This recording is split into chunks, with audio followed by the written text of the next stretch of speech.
Assalamualaikum warahmatullahi wabarakatuh. Berjumpa lagi dengan saya Dina Normalia untuk belajar tentang relasi dan fungsi. Sebelum belajar, marilah kita berdoa. Allahumma ya Allah, ini sesungguhnya aku as'aluka, memohon kepadamu, rizqan thayyiba, rizki yang baik, wa ilman nafi'nya, dan ilmu yang bermanfaat, wa amalan mutaqabbala, serta amal yang diterima. Amin. Ya Allah, kabulkanlah permohonanku.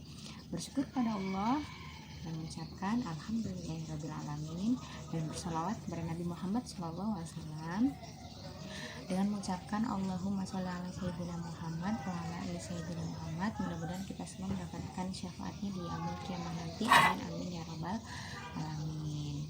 Oke, sebelum belajar tentang relasi dan fungsi, kita ingat dulu materi himpunan karena ini sangat berkaitan dengan materi relasi dan fungsi. Kita flashback, apa itu himpunan? Oke, bagaimana suatu kalimat itu bisa disebut sebagai himpunan? Ya, selanjutnya tentukan kalimat yang akan saya ucapkan itu merupakan himpunan atau bukan. Kalimat pertama, kumpulan kelinci, himpunan atau bukan? Ya, betul sekali. Kumpulan kelinci merupakan himpunan. Yang kedua, kumpulan kelinci yang lucu, himpunan atau bukan? Ya, bukan himpunan. Himpunan kelinci yang lucu itu bukan merupakan himpunan. Kenapa? Karena yang pertama itu himpunan kelinci, berarti semuanya itu adalah kelinci. Semua orang menyebut kumpulan itu adalah hewan kelinci. Tapi yang kedua, kumpulan kelinci yang lucu, ada segerombol kelinci. Nah, tidak semua orang menyebut kelinci itu lucu. Mungkin ada yang menganggapnya justru geli atau justru takut, dan kesimpulannya tidak semua orang menganggap kelinci itu adalah hewan yang lucu. Jadi, ciri-ciri himpunan adalah gampangnya semua orang akan menyebut hal itu yang sama. Tidak ada perbedaan pendapat. Jadi kita simpulkan himpunan adalah sekelompok benda atau objek yang mempunyai definisi yang jelas. Apa arti jelas? Yaitu bahwa semua orang menganggap itu adalah satu pendapat. Tidak ada yang menganggap di kandang itu adalah ayam, apalagi hewan tikus, karena di dalamnya memang kelinci. Jadi semua orang pasti menganggap itu kelinci. Jadi apabila ada sekumpulan kelinci, itu termasuk himpunan. Oke, tentang himpunan kita semua sudah ingat, sudah paham insyaallah. Selanjutnya, sebelum masuk ke relasi dan fungsi, relasi setelah ini saya menyebutnya hubungan. Nah, saya ingin tanya dulu, ada menu apa saja di kantin depan sekolah? Biasanya nih, anak-anak sebelum masuk sekolah, masuk ke kelas, biasanya sarapan dulu. Nah, ada menu apa saja di kantin? Ya, yang pertama ada nasi kuning, biasanya ada nasi sop, biasanya ada sate. Oke, sekarang angkat tangan bagi yang sarapan favoritnya disebutkan. Dan apabila yang sarapan favoritnya itu ada lebih dari satu, misalnya favoritnya nasi kuning dan juga sate, silakan untuk angkat tangan 2 kali. Oke, siap? Ya, yang pertama, siapa yang sarapan favoritnya adalah nasi kuning? Angkat tangan tinggi-tinggi. Angkat tangan. Ya, saya lihat yang sarapan favoritnya nasi kuning adalah Alka. Alka suka sekali nasi kuning. Iya, kita catat, kita simpan. Terus yang sarapan favoritnya adalah nasi sop. Angkat tangan, angkat tangan. yang sarapan favoritnya nasi sop. Ya, ada Japa dan juga Jalu. Oke, kita simpan. Japa, Jalu, suka sop. Yang ketiga, yang sarapan favoritnya adalah sate. Angkat tangan tinggi-tinggi. Oke, yang suka sate itu ada Ajeng dan Hanum.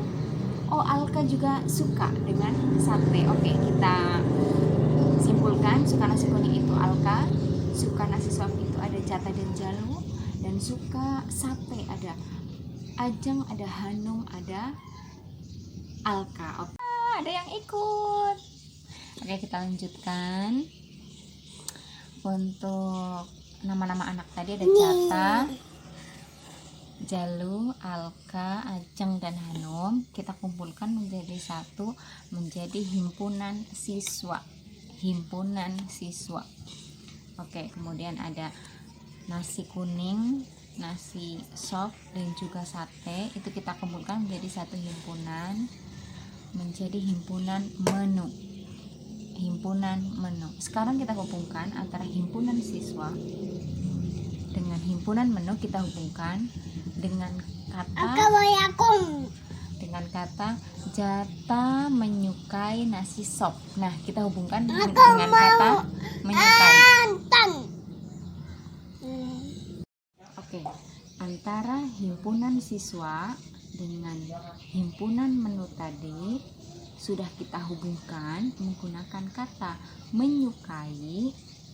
Nah, itulah yang dinamakan dengan relasi. Apa relasi? Relasi itu hubungan. Maksudnya apa? Relasi dari himpunan siswa ke himpunan menu adalah bahwa anggota-anggota himpunan siswa dihubungkan ke anggota-anggota himpunan menu. Jadi mereka berhubung, dan itu yang dinamakan relasi. Ya, silakan dicermati bahwa himpunan siswa di sini itu anggotanya adalah siswa. Tapi kalau di dalamnya ada misalnya ada bapak polisi. Nah, bapak polisi kan bukan siswa. Berarti di luar dari himpunan siswa. Berarti kalau di situ dituliskan bapak polisi, berarti ini bukan merupakan relasi. Kemudian kalau di sini ditambah di menunya adalah spaghetti misalnya. Nah, ini nanti tidak termasuk relasi karena spaghetti berada di luar himpunan menu. Apa? Menu yang ada di kantin yang biasa anak-anak konsumsi sebelum masuk ke kelas. Jadi kalau ada spagettinya di bawah, itu nanti bukan termasuk relasi. Oke, jadi harus diingat ya bahwa relasi itu adalah aturan yang menghubungkan antara anggota himpunan dengan anggota himpunan yang lain. Oke, sekarang supaya lebih jelas, di sini tadi ada relasi menyukai antara himpunan siswa dan himpunan menu, dan ini termasuk relasi karena sudah memenuhi. Kita lihat kasus 1 dan kasus 2. Kasus 1 di sini ternyata untuk himpunan siswa ditambah bapak polisi. Padahal kita ketahui bapak polisi itu bukan termasuk siswa. Jadi untuk kasus 1 ini bukan termasuk relasi. Kenapa? Karena himpunannya ada yang di luar konteks. Jadi ini tidak memenuhi untuk disebut sebagai himpunan siswa. Kita ingat relasi adalah aturan yang menghubungkan antara anggota-anggota himpunan. Nah, di sini bukan anggotanya, berarti ini tidak memenuhi untuk disebut sebagai himpunan. Nah, kembali ke relasi juga tidak memenuhi untuk aturan relasi. Sekarang kita kasus 2 sekarang mereka ternyata tidak dihubungkan oleh tanda panah. Ini artinya antara Alka sampai Hanum ini tidak menyukai menu yang ada di kantin. Nah, ini bagaimana kalau tidak menyukai? Ini nanti termasuk relasi. Kenapa? Ini nanti karena hasilnya adalah kosong, himpunan kosong. Kalau di sini tadi hasilnya adalah Alka menyukai nasi kuning, Jata menyukai nasi sop, Jalu menyukai nasi sop, Ajang menyukai sate, Hanum menyukai sate, dan Alka menyukai sate juga. Di sini nanti ada hasilnya. Kalau di sini hasilnya adalah kosong. Walaupun kosong, ini nanti termasuk relasi. Kenapa? Karena aturannya terpenuhi, yaitu aturan yang menghubungkan antara anggota-anggota himpunan dengan anggota-anggota himpunan yang lain, walaupun mereka nanti hasilnya tidak menyukai, tetapi termasuk relasi. Oke, karena waktunya sudah 10 menit lebih, jadi pembelajaran dicukupkan sampai sini. Mohon maaf karena fungsi belum sempat kita bahas. Mudah-mudahan di lain waktu ada kesempatan kita membahas fungsi. Oke, mudah-mudahan bermanfaat. Untuk menutup, kita membaca kafaratul majlis terlebih dahulu. Subhanaka Allahumma wa bihamdika asyhadu an la ilaha illa anta astaghfiruka wa atubu ilaik. Wassalamualaikum warahmatullahi wabarakatuh.